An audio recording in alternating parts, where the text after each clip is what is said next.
Muy buenos días, hermanos. Qué bueno estar juntos, qué bueno estar aquí para estudiar y para aprender de la palabra de Dios. Seguimos con nuestro estudio del libro de los Hechos. Ya estamos muy prontos, muy cercanos al final de este libro, el único libro histórico de todo el Nuevo Testamento, pero un libro también que nos narra cómo empieza a crecer y a expandirse el Evangelio de Cristo Jesús, de su muerte y su resurrección, así como del perdón de los pecados a lo largo del mundo. Recordemos que estamos estudiando ahora mismo lo que le ocurrió a Pablo aquellos últimos años, momentos en los que estaba prisionero por los romanos a espera de un juicio. Y es que el Señor tenía un plan para Pablo, lo veremos a continuación, pero también es muy interesante pensar que el Señor no abandonó a Pablo. Y Pablo tenía un objetivo y un deseo en su mente, y este era llegar hasta el fin del mundo, obviamente el mundo conocido en ese entonces, llegar hasta el fin del mundo llenando con el Evangelio de Cristo Jesús. De manera que ahora que está esperando el juicio, no tiene problema en pensar en ir ante César a Roma a defender su causa, pues recordemos que había sido acusado por los judíos de haber profanado el templo, de predicar en contra de las costumbres judías. Y Pablo entonces está en su defensa. El domingo pasado estuvimos viendo lo que sucedió ante Félix, este gobernador. Y vamos a leer la última parte. Yo sé que ya conocemos lo ocurrido, pero me gustaría que volviésemos en esta última porción para retomarlo de esta manera a Hechos 24, del 24 al 27, que dice: algunos días después vino Félix con Drusila, su mujer, que era judía, y llamó a Pablo y le oyó hablar acerca de la fe en Jesucristo. Pero cuando Pablo trató con él acerca de la justicia, del dominio propio y del juicio venidero, Félix, temeroso, dijo: ahora vete, pero cuando encuentre el momento oportuno te llamaré. Esperando con esto que Pablo le ofreciera dinero para que le soltara. Le llamó muchas veces y hablaba con él, mas al cabo de 2 años, Porcio Festo sucedió a Félix y este dejó a Pablo preso para congraciarse con los judíos. Padre Santo, ayúdanos a comprender tu palabra y ayúdanos, Señor, a centrarnos en ti. Queremos aprender qué es lo que tú tienes para nosotros hoy, sabiendo que esto tú lo escribiste como testimonio de lo que tú haces en la vida de tus hijos. Padre, ayúdanos a crecer en fe y a crecer en conocimiento de tu palabra. Manifiéstate hoy aquí, Señor, y ayúdanos a entender todo cuanto tienes para nosotros. En el santo nombre de Cristo Jesús, amén. Política. Félix era un político. No era muy diferente a todos aquellos que en su momento dijeron que Jesús era culpable de muerte. Buscaban pues su beneficio político. Félix no era diferente. Traía a Pablo y lo llevaba otra vez a prisión y lo volvía a traer esperando una de las dos opciones: una, que Pablo pagase una fianza y así liberarlo, y por lo tanto quizás no ganaba poder político, pero sí adquisitivo; o por el otro lado, pues al estar Pablo preso, ganarse el favor de los judíos. Y estuvo en este juego, en este vaivén durante 2 años. Hacía llamar a Pablo, nos da a entender aquí Hechos 24, y hablaba con él. Félix seguramente tuvo gran curiosidad al respecto. De hecho, se nos da a conocer que hubo un diálogo en el cual hubo puntos que no eran para, al menos Félix y Pablo, no eran en común y no podían ceder. Y no hubo un acuerdo. Pero al no llegar Félix a aceptar lo que Pablo le enseñaba, se quedó en la mera curiosidad. Y hermanos, la curiosidad no es suficiente. El Evangelio de Dios es un todo o nada. Y es que no podemos hacer el Evangelio a nuestra medida, sino que debemos hacernos a la medida del protagonista del Evangelio, que es Cristo Jesús. En otras palabras, tú no puedes decir esto de la Biblia, del Evangelio, si lo acepto, y esto no. No, eso no existe. O somos de Cristo y vivimos para Cristo en la totalidad, o hermanos nos estamos engañando. De modo que Félix, el gobernador, pudo intercambiar ideas con Pablo, pudo conversar con él, pero llegado el momento de su sucesión, este no había aún abrazado la verdad de Cristo Jesús. ¿Qué ocurre en su vida? No lo sabemos. Tan cerca, pero a la vez tan lejos. Y escuchó el mensaje del Evangelio 1, 2, 3, vete a saber cuántas veces, tan cerca, pero a la vez tan lejos. Cuidado porque nosotros venimos domingo tras domingo y podemos estar cayendo en la misma trampa que cayó Félix, porque la mera curiosidad no es suficiente. Debemos aceptar el Evangelio en su totalidad. No dejes pasar la oportunidad de escuchar a Cristo, pero también de vivir lo que Él te dice. Pasados 2 años, ya no estamos hablando de Félix como aquel bajo quien estaba cautivo el apóstol Pablo, sino de Porcio Festo. Y es así como entramos en el capítulo 25. Dice Hechos 25 del 1 al 5. 3 días después de llegar Festo a la provincia, fue de Cesarea a Jerusalén. Y los principales sacerdotes y los más influyentes de los judíos se presentaron ante él con acusaciones contra Pablo y le pidieron como gracia que le trasladara a Jerusalén. Su intención, la de los judíos, era preparar una emboscada para matarle en el camino. Pero Festo respondió que Pablo debía seguir custodiado en Cesarea y que él mismo partiría para allá en breve. Quienes de vosotros puedan, dijo, vengan conmigo y si ese hombre ha cometido algún delito, presentad una acusación. Pablo está encarcelado en Cesarea y los judíos intentan una vez más hacerse con la cautividad del apóstol Pablo. Recordamos que esto lo hemos estado viendo ya durante por lo menos unos 2 o 3 capítulos. Y Pablo sigue ahí y han pasado los años. De hecho, desde que Pablo compadece ante Félix hasta ahora son 2 años. Vete a saber cuántos hubo antes. Y aprovechando este cambio de gobierno, pues los judíos también, que conocían el juego político de entre los romanos, intentan que Porcio Festo les dé a Pablo. Pero esto era mentira. Ellos no querían tener un juicio para con Pablo. Ellos en su corazón ya habían decidido que Pablo era merecedor de muerte. Por lo tanto, la idea era que lo trajesen a Jerusalén, pero en el camino terminar con su vida. Complot tras complot había vivido el apóstol Pablo. Pero hermanos, no olvidemos nunca que en nuestro servicio y obediencia a Dios, aunque habrá peligros a los que enfrentarnos, sepamos de estos o no, nuestro Señor está al control y nos protege siempre. Porcio Festo no era temeroso de Dios y por alguna razón pues decidió seguir con las normas del juicio que debía llevarse a cabo. De esta manera el apóstol Pablo no cayó en esta trampa que tenían preparados los judíos. Y es que el Señor puede utilizar a su disposición a cualquier persona para cuidar y para bendecir a sus hijos. No fue diferente en el caso de Porcio Festo. Continúa diciendo Hechos 25 del 6 al 12. Festo estuvo con ellos no más de 8 o 10 días y luego regresó a Cesarea. Al siguiente día se sentó en el tribunal y ordenó traer a Pablo.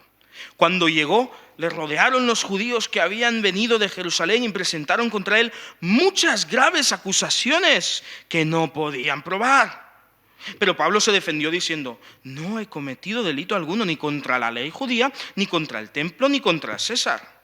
Mas Festo, queriendo congraciarse con los judíos, le preguntó, ¿quieres ir a Jerusalén para que yo juzgue ahí tu causa? Pablo respondió, estoy ante el tribunal de César, y es aquí donde debes ser juzgado. Como bien sabes, yo no he cometido ningún delito contra los judíos. Si he cometido algo que merezca la pena de muerte, no rehúso morir, pero si los cargos que estos me hacen carecer de fundamento, nadie puede entregarme a los judíos. Apelo, pues, al César. Entonces Festo, habiendo hablado con el consejo, respondió, a César has apelado, a César irás. Recordemos que el apóstol Pablo era judío, y como judío era judío por excelencia. Había crecido ante los mejores maestros y era fariseo de aquella línea judía más celosa de la ley. Era un judío de primera, podríamos decir. Pero no solamente era judío, también era ciudadano romano. Y como ciudadano romano podía, en sus derechos, apelar al César. Funciona un poco como lo que tenemos aquí en Europa. Tú vas a juicio. Si no funciona aquí en Orihuela, pues te llevan a un tribunal mayor. Y así hasta llegar al máximo tribunal de España. Si aún en España, el tribunal de España, no llegas a ver que se llegue a resolver el asunto, puedes apelar a Europa. Pues pasaba muy similar. Pablo, viendo que Félix no podía hacer nada, viendo que ahora Festo no hacía nada, pues apela al César. Se iba a ir a Roma. No sabemos si aquí Festo buscaba el juego político también. Se nos da a entender que sí, porque busca el favor de los judíos. Recordemos, es un político, es un gobernador que está empezando. Y por lo tanto les da esta opción y a Pablo tiene que preguntárselo porque él es ciudadano romano y por lo tanto tiene derecho a no acceder. Le pregunta si quiere ir a Jerusalén. Recordemos, los judíos quieren matar a Pablo. Pero Pablo dice, mira, yo no tengo culpa alguna. Si así lo fuese, si hubiese blasfemado contra las leyes judías, contra el templo o incluso si hubiese desobedecido al César, pues claramente sí sería digno de muerte, pero no es el caso. Por lo tanto, busco justicia ante el César. Pero no olvidemos, hermanos, lo que hemos visto en el versículo 11 del capítulo 23, y es que el Señor le había dicho a Pablo, ten ánimo, Pablo, pues como has testificado de mí en Jerusalén, es necesario que testifiques también en Roma. El Señor le había trazado a Pablo un camino que transitar. Le había trazado una ruta de viaje, podríamos decir. Y recordemos, Pablo tenía un objetivo, llenar todo el mundo con el Evangelio. Y el Señor, que es un experto en transformar maldición en bendición, pues utiliza el juicio de Pablo como una herramienta para que él vaya hasta Roma. Ojo, no estamos diciendo que para Pablo fue fácil. Estuvo preso por muchos años. Lleva por lo menos 2 y le faltan más. Ojo, prisión es prisión. Ojo, no tenía la libertad que antaño tenía para hacer los viajes misioneros y seguramente si no se le hubiese encarcelado no hablaríamos de 3 viajes misioneros sino de 4 o a lo mejor 5. Pero el Señor le había trazado a Pablo un camino que recorrer y Pablo pues tenía que obedecer y mantenerse firme en el Señor. Pensando en esto y aplicándolo a nuestras vidas, está claro que Dios tiene el control de la situación que nos rodea. Pero no quiero centrar tanto mi atención ahí.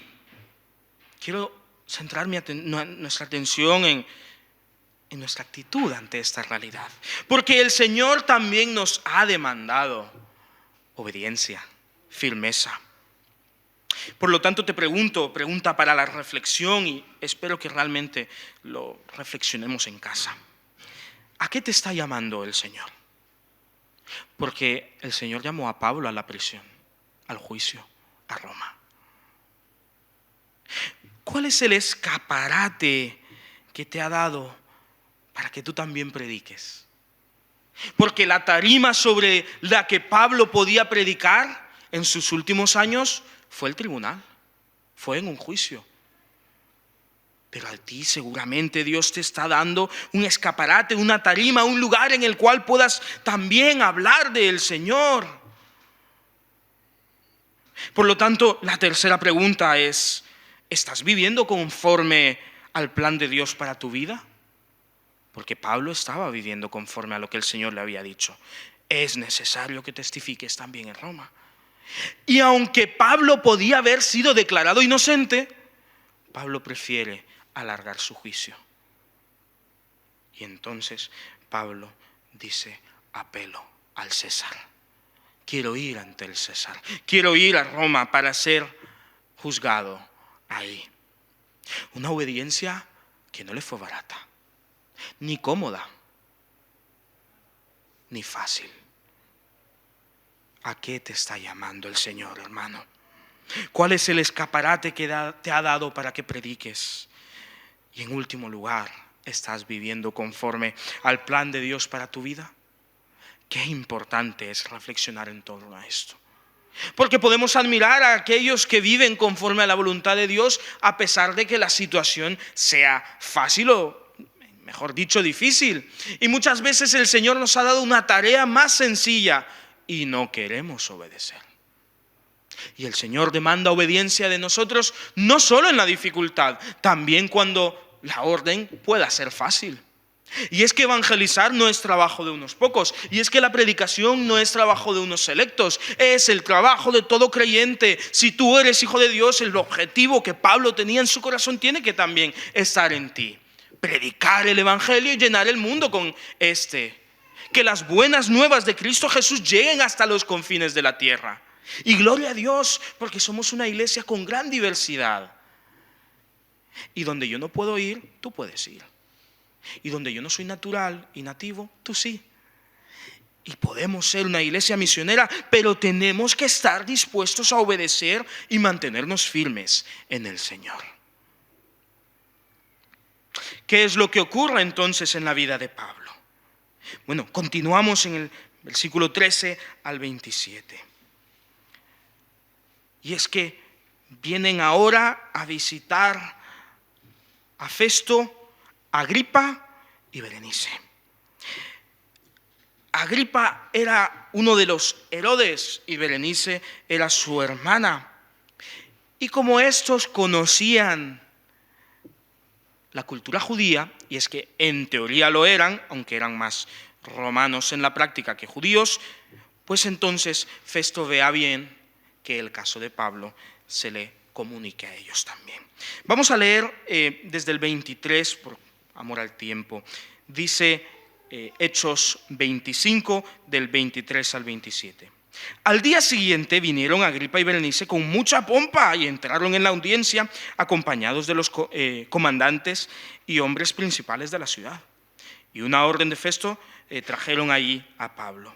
Y entonces Festo dijo: Rey Agripa, y todos los hombres que estáis aquí con nosotros, ahí tenéis a este hombre a quien muchos judíos, tanto como en Jerusalén, me han pedido a gritos que lo condene a muerte. Pero yo no tengo constancia alguna de que haya cometido actos merecedores de muerte. Y como él mismo apeló a Augusto, a César, he determinado enviárselo a él. Ahora bien, no existiendo una causa concreta de la que yo pueda informar por escrito al emperador, he querido que comparezca ante vosotros y particularmente ante ti, Rey Agripa, a fin de que como resultado de este interrogante pueda yo escribir algo al respecto, pues no me parece razonable enviar a un preso sin informar de los cargos que se le imputan. Y es que ya este no es un juicio, esta es una comparecencia. A Festo este caso le parece extraño, porque por un lado los judíos dicen que es digno de muerte, pero por otro lado la defensa de Pablo es sólida y no hay nada de pruebas en su contra. De manera que al haber pedido Pablo ir ante el César, él tiene que escribir un informe para que el César sepa de qué va este caso. Y aprovechando que están ahí Agripa y Berenice, pues entonces quiere que Pablo compadezca ante ellos. Hermanos, esta porción adelante, conocida como la defensa de Pablo, no es más que otra vez el escaparate en el que el Señor le ha puesto para que predique el evangelio. Félix ya había oído al respecto, y antes que Félix otros. Ahora Festo había oído, y ahora otra vez Agripa y Berenice. Pablo está ante los gobernadores de esa zona y aún irá ante el emperador, la máxima autoridad de toda la región. Y la defensa de Pablo es sólida, pero la defensa de Pablo tampoco tiene mucha pompa, no tiene mucha floritura. porque la defensa de Pablo no es más ni menos que el testimonio de lo que Cristo Jesús ha hecho en su vida. De manera que entramos así al capítulo 26, en el cual encontramos que Pablo va a defender su caso ante estos gobernadores. Dice así: Agripa le dijo entonces a Pablo: se te permite hablar en tu defensa. Y Pablo, habiendo extendido la mano, comenzó así su defensa. Me considero dichoso, oh rey Agripa, de poder defenderme hoy ante ti de todas las acusaciones hechas contra mí por los judíos, mayormente porque tú eres conocedor de todas las costumbres y cuestiones existentes entre los judíos. Ruego, pues, que me oigas con paciencia. ¿Ves cómo el Señor le había dicho a Pablo que predicaría aún en Roma? Que de Jerusalén iría en este camino hasta Roma. Gobernador a gobernador, Dios le había dado oportunidad para predicar el Evangelio. De manera que Pablo comienza, pues por donde se debe comenzar siempre, por el inicio. ¿Quién era Pablo, en ese entonces más conocido como Saulo? Versículo 4. Todos los judíos conocen que desde mi primera juventud he vivido entre mi pueblo en Jerusalén. Ellos saben también y lo pueden atestiguar que yo desde el principio he vivido según las normas de los fariseos, que es el grupo más riguroso de nuestra religión. Ahora, sin embargo, estoy siendo sometido a juicio porque espero en la promesa que Dios hizo a nuestros padres, cuyo cumplimiento esperan alcanzar nuestras 12 tribus, sirviendo constantemente a Dios de día y de noche.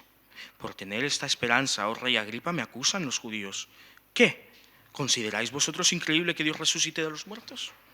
Pablo comienza hablando de su formación, de sus inicios.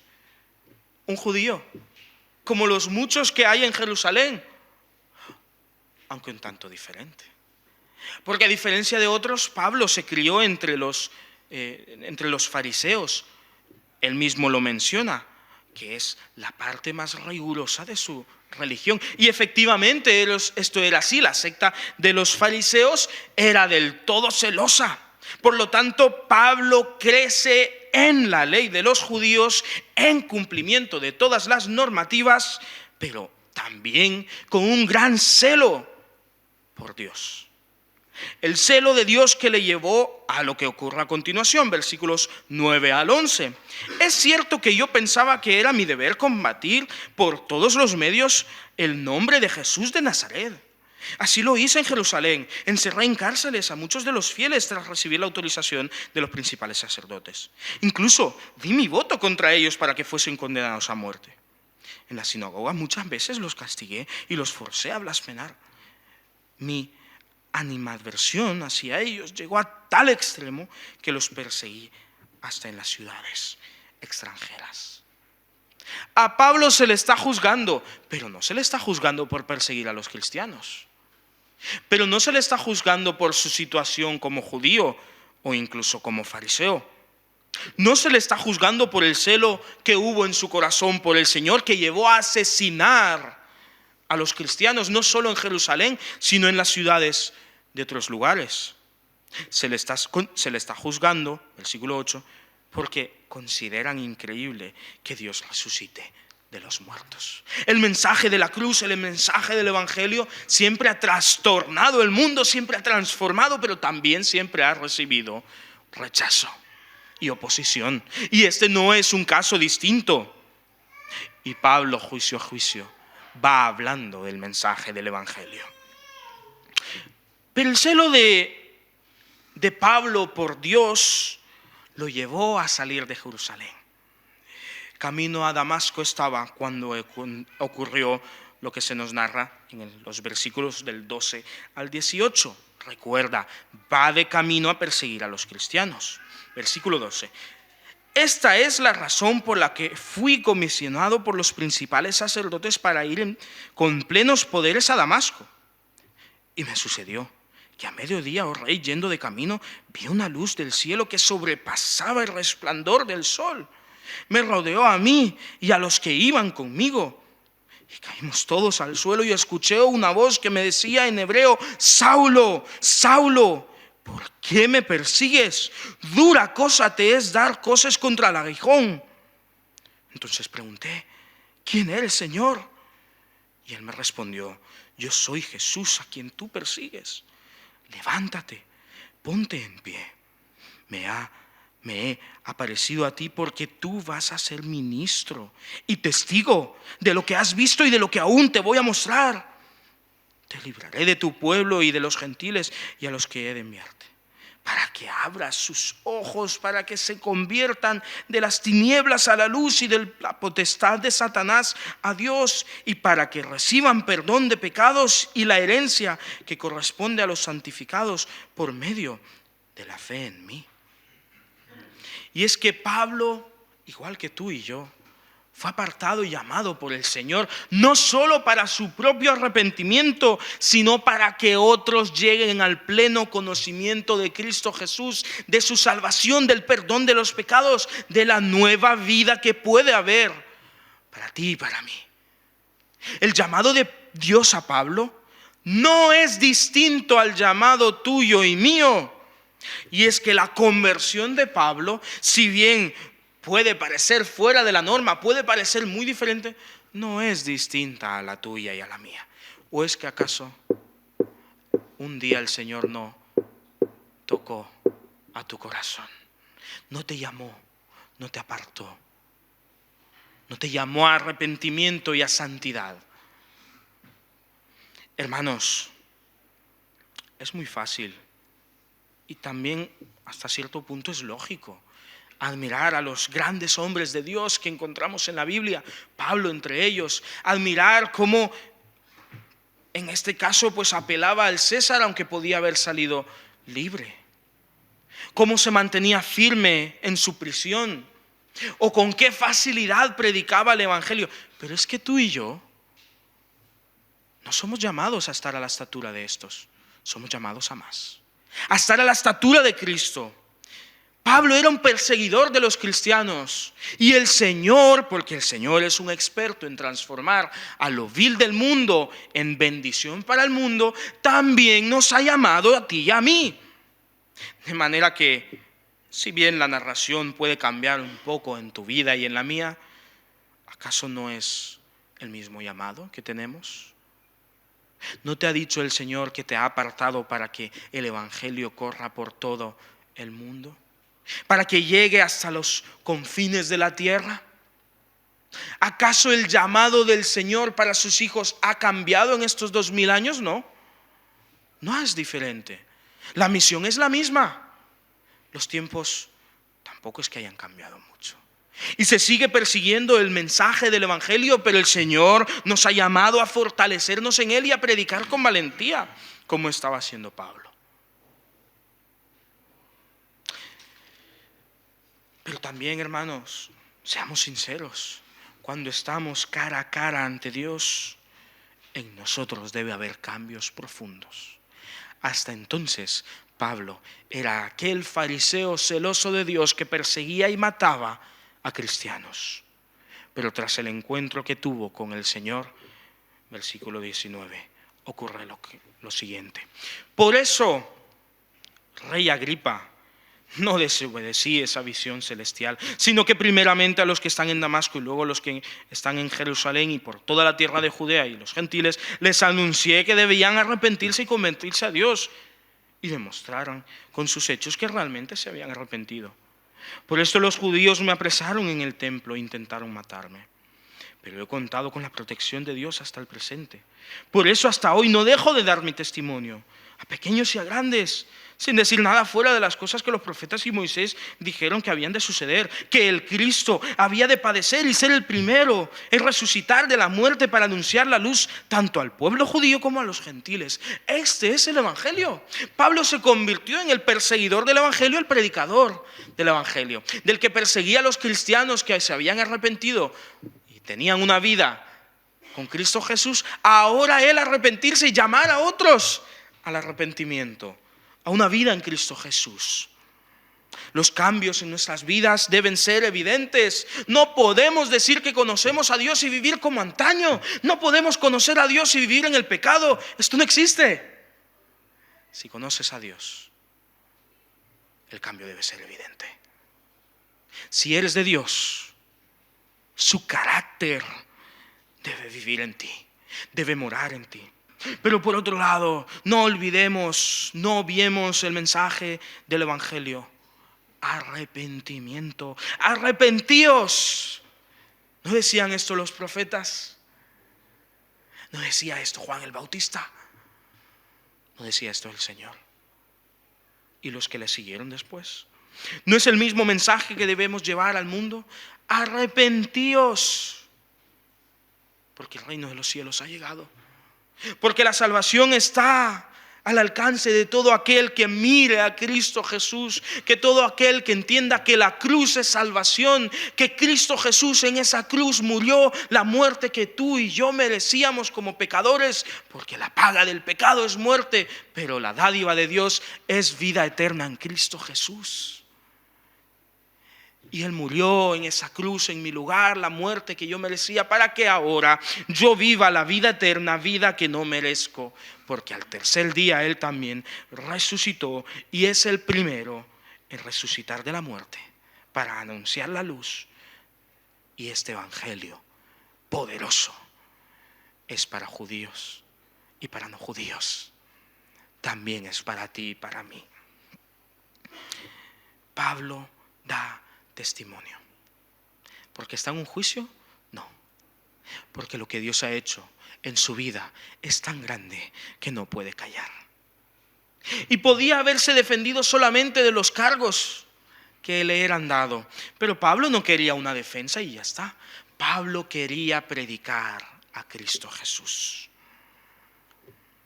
Porque Pablo entendía que el llamado de Dios para su vida no era defenderse en el tribunal, era predicarle en el tribunal. Era mantenerse firme a pesar de todo aquello que le acusaba. Y hermanos, muchas veces nos creemos que nuestro trabajo es defender las posturas de la iglesia, defender a los evangélicos en sí o nuestra fe, dicho breve y mal. Pero nuestro llamado no es ese. Nuestro llamado es predicar a Cristo Jesús.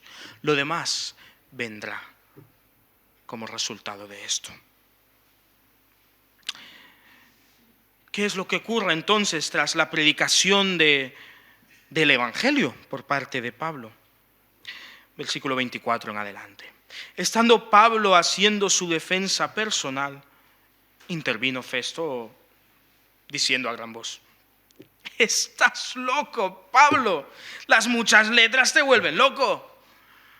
Pero Pablo le respondió: no, Festo, no, excelentísimo Festo, no estoy loco, lo que estoy diciendo es la verdad y tiene sentido.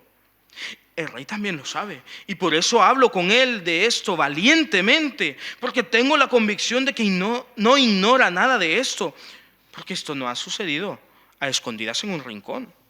Tú, rey Agripa, ¿crees lo que dicen los profetas? Yo sé que sí lo crees. Agripa le respondió: por poco me convences para que me haga cristiano. ¿Recuerdas? Empezamos en el capítulo 24 al 27, recordando a Félix. Este gobernador que por 2 años estuvo hablando con Pablo, dialogando, que seguramente tuvo curiosidad en su corazón. Qué cerca estuvo, qué poquito le faltó.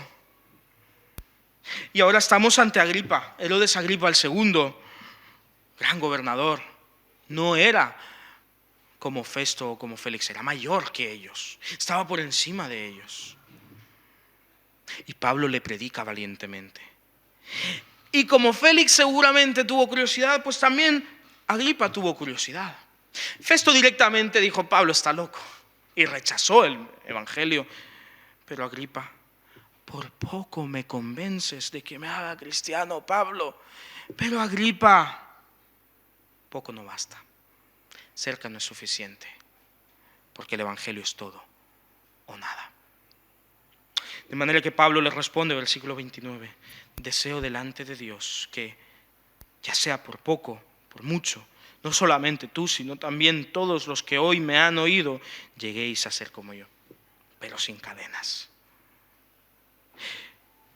30. El rey, el gobernador, Berenice y los que se habían sentado con ellos se levantaron y habiéndose retirado aparte, hablaron unos con otros diciendo: este hombre no ha hecho ninguna cosa que merezca muerte o prisión. Y Agripa dijo a Festo: bien podría ser puesto en libertad de no haber apelado al César. Qué poco te faltó, Agripa.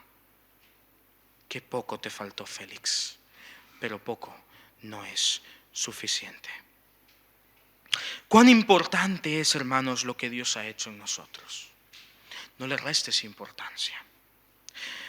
Pues lo que Dios ha hecho en nuestras vidas debe ser evidencia y prueba del poder del Evangelio y de la restauración de Cristo tras el perdón de los pecados. No dejemos de testificar a Cristo en nuestras vidas y con nuestras vidas, diciendo nosotros también, como dijo Pablo: deseo delante de Dios, ya sea por poco o por mucho, que no solamente los que hoy me escuchan, sino también todos los que antes me escucharon y aún me escucharán, lleguen a ser como yo. Deseo en mi corazón que todos lleguen al arrepentimiento, al pleno conocimiento de Cristo Jesús. Por poco me convences, que poco te faltó. Pero como dijimos al principio y ahora decimos al final, no podemos hacer el Evangelio a nuestra medida, sino que debemos hacernos a la medida del protagonista del Evangelio. Debemos estar a la medida de Cristo. Poco faltó. ¿Y a ti? ¿Qué te falta para entender el Evangelio?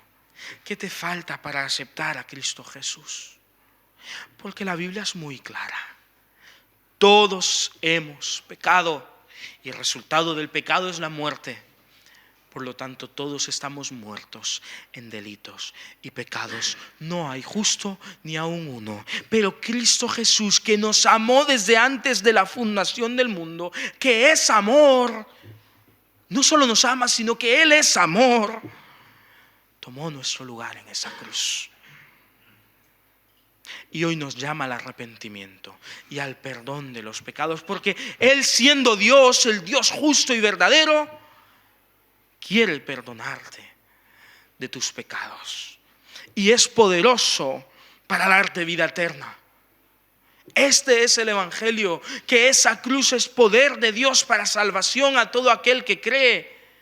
Y que la cruz hoy está vacía y que la tumba está vacía, porque así como Él dio su vida en rescate de cada uno de nosotros, al tercer día resucitó y hoy gobierna, hoy reina en poder y en victoria, porque Él es el Rey. Pero Él es el Rey sobre tu vida, porque sobre la de Félix, por poco o por mucho no. Porque en la de Agripa, por poco o por mucho, no. Pero en la vida de Pablo sí. Y en medio de la tribulación Pablo está tranquilo, porque tiene paz y seguridad de Cristo Jesús. Quizás habías oído el Evangelio, pero no habías abrazado el Evangelio en su totalidad. No olvides que no podemos hacer el Evangelio a nuestra medida. Nosotros debemos someternos a Él. Hermanos, que el Señor Jesús reine en nuestros corazones. Y no olvidemos que si somos de Él, el llamado que hubo en la vida de Pablo es el mismo llamado que hay hoy para ti y para mí. Que prediquemos al Dios vivo y verdadero y todo aquello que ha hecho por nosotros, en nosotros y para nosotros. Gloria a Dios por todo esto. Si quieres saber más del Evangelio, puedes hablar conmigo después. Padre Santo, gracias, oh Señor, porque un día alguien nos habló del Evangelio. Y hoy, oh Señor, entendemos el Evangelio y queremos encarnar también el Evangelio predicándolo allá donde tú nos ordenes. Oh Señor, si alguno hoy aquí no conoce el Evangelio, aún no conoce el perdón de los pecados, lo que tú nos has dado por tu Hijo Cristo Jesús. Padre, te pedimos que tú hagas hoy la obra en su corazón. No dejes que la oportunidad pase. No te quedes cerca. Ven a tu Señor. Oh Señor, gracias. Porque así como fue con Pablo, con nosotros también nos has llamado de las tinieblas absolutas a la luz admirable. Gracias, Señor, porque la paga del pecado es muerte, pero el regalo de Dios es vida eterna en Cristo Jesús. Amén, Señor. Así es. En nuestra mente, en nuestro corazón, no cabe duda que estamos vivos en Cristo Jesús, que ya estamos sentados en los lugares celestiales, gozando de lo que tú tienes para nuestra eternidad.